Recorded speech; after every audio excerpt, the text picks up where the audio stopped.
하나님 말씀 에스라 10장 5절 6절 말씀입니다.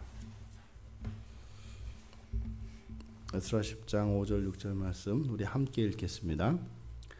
이에 에스라가 일어나 제사장들과 레위 사람들과 온 이스라엘에게 이 말대로 행하기를 맹세하게 하매 무리가 맹세하는지라. 이에 에스라가 하나님의 성전 앞에서 일어나 엘리야십의 아들 여호하난의 방으로 들어가니라. 그가 들어가서 사로잡혔던 자들의 죄를 근심하여 음식도 먹지 아니하며 물도 마시지 아니하더니. 아멘.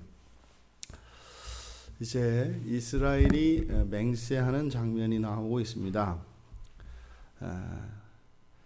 마치 에스라가 이런 백성들의 지지를 기다렸던 것처럼 절망했던 에스라가 이제 백성들의 격려에 힘입어 힘을 내어서 제사장과 레위 사람들 그리고 이스라엘 앞에 맹세하게 합니다. 그러니까 이전에 에스라 자신이 먼저 그러한 맹세가 있었을 것입니다. 에스라가 이렇게 이스라엘 공동체 전체에게 맹세를 하도록, 다시 말해서 앞서 이들의 죄에 대해서 에스라가 해야 될 일들을 하면 백성들이 돕겠다라고 하는 이런 적극적인 지지와 후원, 격려에 힘입어 이제 백성들 앞에 맹세하도록 동참을 요구합니다. 그때 이스라엘 공동체 전체가 에스라의 지도에 따라서 맹세를 하게 됩니다. 그리고 에스라는 성전 앞에서 일어나 여호하난의 방으로 들어가서 그 포로지에서 돌아왔던 자들의 죄를 근심하면서 단식을 했다라고 오늘 성경은 보도하고 있습니다. 오늘 성경에서 우리들은 맹세에서 결단에게 이르는 그 과정을 살펴보게 되는데요. 먼저 이것이 정말 하나님의 뜻인가라고 하는 확신이 있기까지 에스라의 경우를 보면 백성들의 그 전폭적인 지지 그리고 그 동의와 제한으로 자신이 가지고 있는 이 생각이 하나님의 뜻이다라고 하는 확신을 가지게 된 것 같습니다. 그리고 에스라가 먼저 맹세하게 되고 그리고 공동체를 향해 맹세를 하도록 명령을 하고 이에 대해서 공동체가 지도자 에스라의 그 명령에 동의를 하고 맹세하게 됩니다. 그런데 에스라가 지금 여기를 보면 이제 백성들이 다 동의를 했으면 그리고 맹세를 했으면 바로 개혁에 단행을 하면 될 것 같은데 다시 단식을 하면서 그 포로지에서 돌아온 백성들의 죄로 인하여 근심하고 또다시 고통을 겪는 그 모습을 우리가 보게 됩니다. 그러니까 이것은 맹세에서 결단하기까지 맹세하고 그리고 그것을 결단하여 실행하기까지 그 사이에 이 에스라는 극단의 수단, 이 단식은 이제 극단의 수단을 의미하는데요. 이런 극단의 수단을 선택합니다. 이것은 에스라가 지금 이스라엘 공동체 안에 있었던 범죄들, 그 이방 여인들과의 통혼과 우상 숭배라고 하는 이 문제가 에스라에게 있어서는 얼마나 이것이 심각한 죄로 인식되었는가 하는 것을 우리에게 보여주고 있습니다. 그래서 에스라는 이 맹세가 단순히 맹세에 그치는 것이 아니라 반드시 성취되어져야 되겠다라고 하는 강한 각오와 결의가 있었습니다. 그리고 실제로 구약에서는 헛된 맹세는 하지 말도록 성경은 이야기합니다. 무슨 말인가 하면 구약의 사람들에게 있어서 맹세는 반드시 지켜져야 된다 이 말입니다. 맹세를 하고 지켜지지 않으면 그것은 하나님께 아주 큰 죄로 여겨졌었기 때문에, 그래서 지킬 수 없는 헛된 맹세는 하지 말도록, 또 이미 맹세되어졌다면 그것은 반드시 지키도록 율법은 규정하고 있습니다. 에스라가 이 이스라엘 공동체에 이 퍼져 있는, 보편화되어 있는 이방 여인들과의 통혼이라고 하는 이 문제를 해결해야 되겠다, 이것을 깨끗하게 해야 되겠다 라고 하는 생각에 확신을 가졌고 해야 되겠다라고 맹세를 했고, 그것을 이스라엘 백성들에게 동일한 맹세를 시켜서 다 맹세를 했습니다만, 이 맹세를 지키려고 했을 때 그것이 현실적으로 너무나 큰 난관에 부딪혔던 겁니다. 뒤에 계속 되겠습니다만 생각해 보세요. 생이별이 있다 이 말입니다. 멀쩡한 가정들이에요. 물론 이방 여인이었겠지만 어쨌든 결혼하여서 자녀들을 낳고 살면서 정도 들고 사랑하지 않았겠습니까? 또 이 사람들, 이 여자들이 다 못돼 먹어서 다 내다 버리고 싶고 이런 상황이라면 뭐 그럴 수 있겠죠. 그런데 거기는 너무나 순종적이고 착하고 아이들에게 자애로운 엄마인 여인들이 분명히 있었을 거다 이 말입니다. 룻과 같은 여인이 없었을 리 만무하잖아요. 근데 이방 여인이라고 하는 그것 때문에, 과거에 잘못 끼워진 그 첫 단추 때문에 모든 걸 풀어 헤친다고 하는 것은 그렇게 쉬운 일이 아니다 이 말입니다.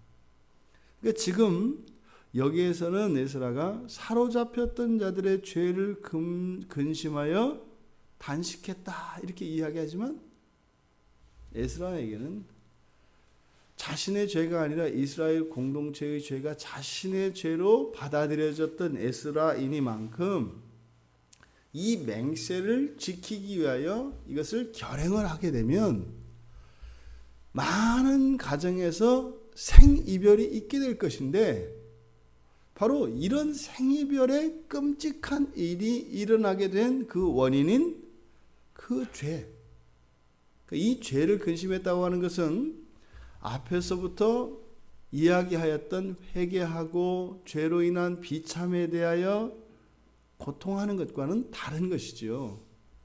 여기서는 뭐예요? 바로 지금 에스라가 단식을 하게 되었던 것은 죽게 되었습니다.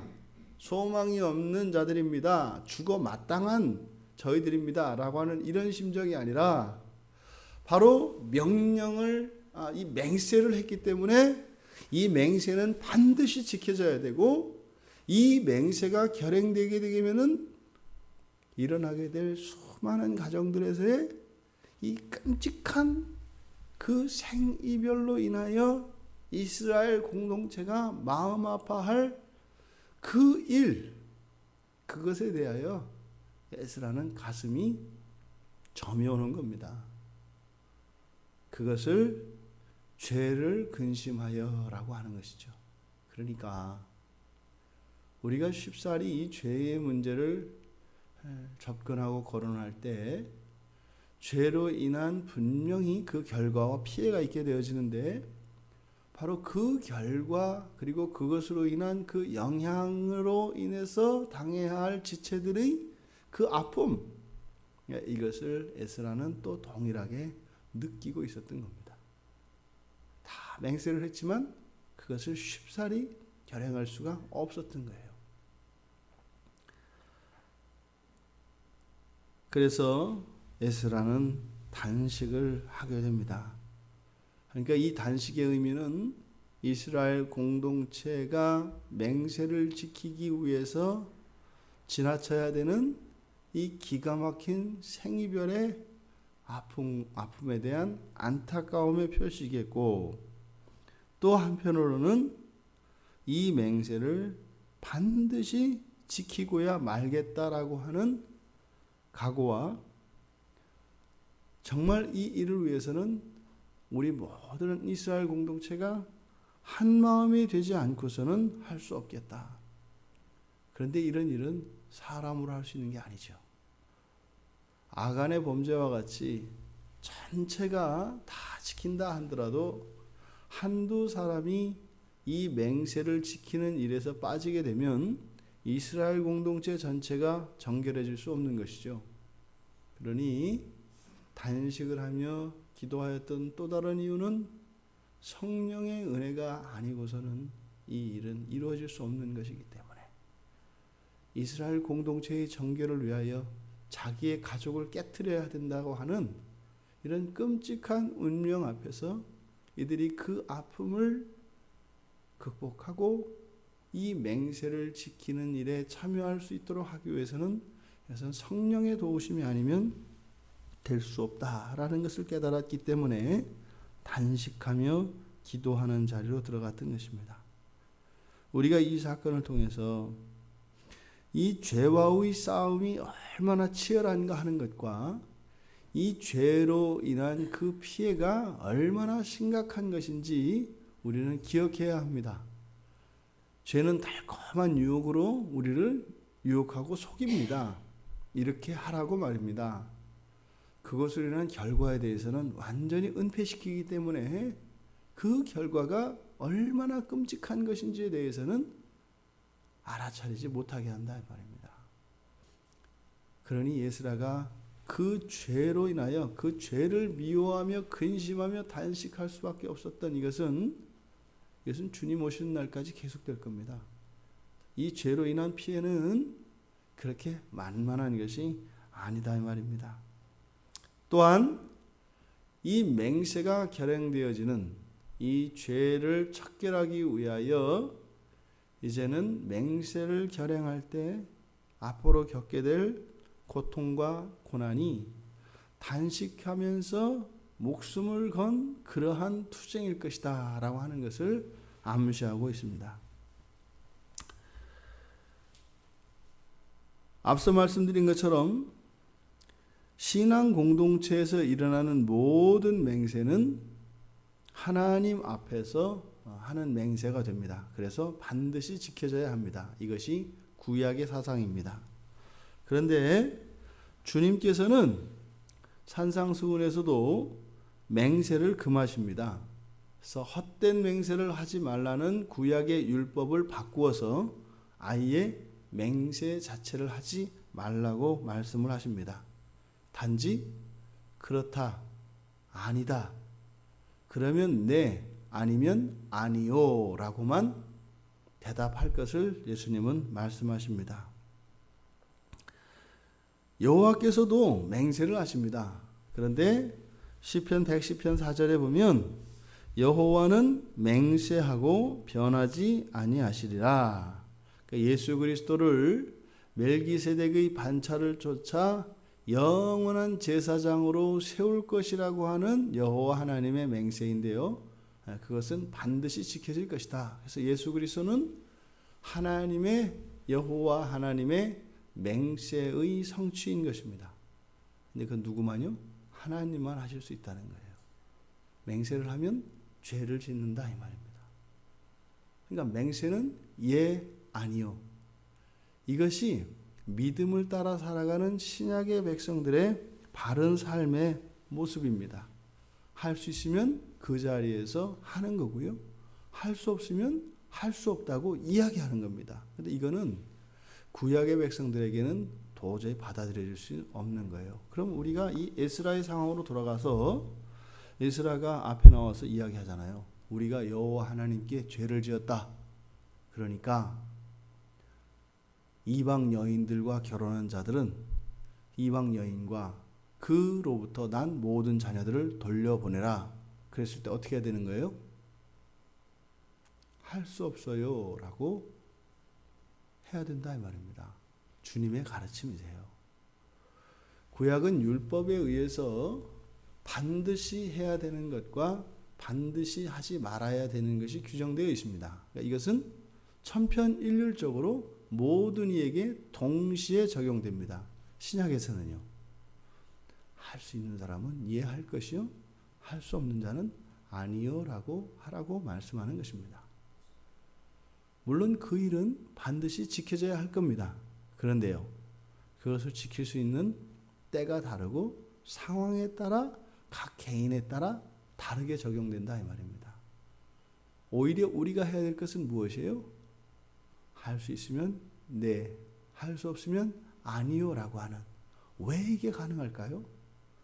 바로 예수 그리스도께서 우리의 중보자 되어 주시고 우리의 죄의 문제를 해결해 주셨기 때문에 맹세를 지키고 안 지키고 하는 것이 하나님 앞에서의 죄의 문제가 아니기 때문에 그렇습니다.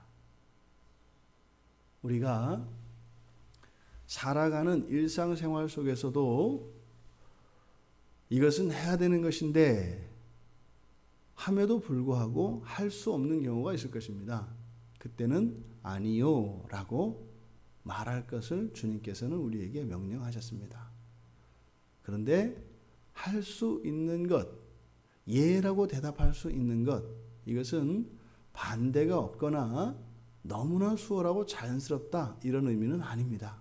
왜냐하면 에스라가 지금 결단하기 위해서 이르는 이 결단의 과정, 먼저 동의를 하고 맹세를 하고 단식을 하는 이 과정을 거쳐서 맹세를 결행하는, 맹세를 지키는 이 과정들을 지켜보면서 우리가 우리가 하나님의 말씀 또 네라고 할 수 있습니다라고 이야기한 그것을 지키는 것이 그렇게 만만한 것은 아니다라는 겁니다.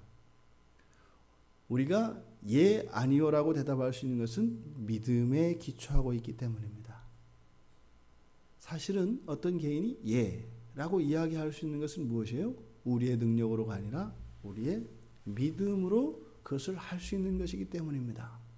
에스라와 같이 네라고 맹세했을지라도 맹세하지 않고 네라고 이야기했을지라도 그 사람에게는 떨리는 믿음이 있다 이 말입니다. 하지만 네 하면 믿음으로 그것을 하겠습니다. 할 수 있습니다. 라고 했을 때는 예수 그리스도께서 중보하여 주시고 성령께서 그 일을 이루어 주실 것이라는 약속이 있는 것입니다. 그래서 우리 개신교인들에게 있어서 필요한 것은 항상 믿음에 기초한 결단이 필요한 것입니다. 이게 동의하고 맹세하는 과정은 건너뛰어도 된다 이 말입니다. 믿음의 결단으로 그렇게 믿음을 따라 살아가시는 여러분들 되시기를 바랍니다. 그리고 지금 에스라가 이 생이별에 대하여 고통하고 근심하였던 것처럼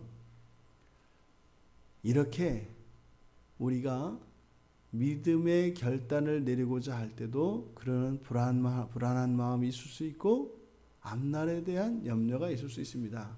하지만 반드시 우리가 믿음으로 예라고 한 것은 성령께서 반드시 성취시켜 주실 것을 믿고 믿음으로 살아가시는 여러분들 되시기를 바랍니다. 지금 에스라가 척결해야 되는, 지금 정결케 해야 되는 이스라엘 공동체의 죄 앞에서의 이러한 반응, 이것을 동의하고 맹세하고 결단하는 이러한 과정들을 우리들은 어떻게 해요? 예, 아니요 라고 대답해야 된다고 주님의 교훈을 통해서 말씀을 드렸습니다.